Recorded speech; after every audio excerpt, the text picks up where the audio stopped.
This video will overview the Marketing Campaign Report category in Service CEO. We begin on the Reports tab. We'll click into the Marketing Campaign category.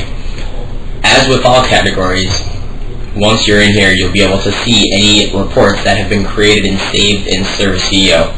You can see the name, the description, who created and when, and also who made the last change to this report and when that happened as well. You can click the link to open the report in view mode to see the settings. Click the clipboard or edit button to actually open the settings and make changes, or we can click run to actually run the report.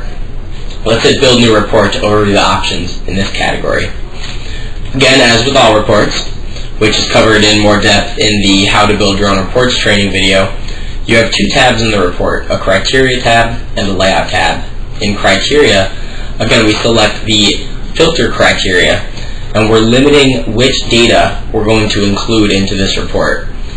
The criteria are different in each category. In the Marketing Campaign category, you can filter by the work order start date. Again, you can use our smart date filters here to choose the year-to-date, for example, would be this year. If you are using business unit functionality in Service CEO, you can set the report up to include all business units or only to be for a particular business unit. You can filter by which marketing campaign. So if, for example, you only wanted to see how much revenue came in from the Groupon campaign that you ran this year, you could go ahead and select only Groupon and only see Groupon customers and revenue. You can sort by actual versus projected revenue.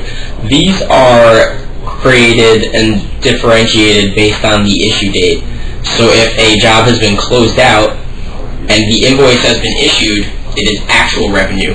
Whereas anything that's on the schedule that may or may not have an issue date on the invoice itself is still projected revenue. Finally, you can filter by any custom fields that you have set up on the customer page in your Service CEO database. In the Layout tab, we first look at our format, which is the difference between a summary view and detailed view. For this report, a summary view will strictly give you a flat dollar amount for each marketing source, whereas the detailed view will break that out by each customer.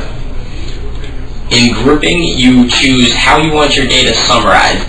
The most commonly used are these three: revenue date month, and revenue date week. Revenue date month tends to be the best format of looking at this data.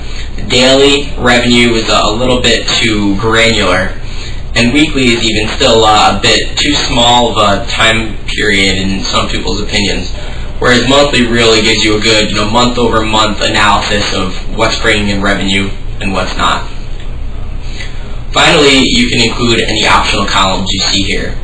First, in Other, you can pull in the cost of your marketing campaigns, which you set up when entering each marketing campaign. And in Custom Fields Customer, you have the option to include any of the custom fields that you see here onto the report. Let's very quickly build a year-to-date marketing campaign analysis report. In the description, we're going to write that it's including the cost because we know that we've included this information. Again, I want this to say this year because it's year-to-date. I'm not going to do any business unit, marketing campaign, revenue, or custom field filtering.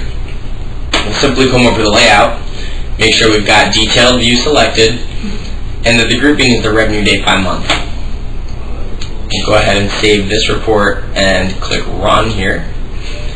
And this will give us a year-to-date breakdown of all of the revenue that came in, grouped by the month as well as the marketing campaign. So we can see here in January, these were all the revenue dollars that came in, and you can see that they're sorted by which marketing campaign they're associated with. This concludes the training video on the Marketing Campaign Report category in Service CEO.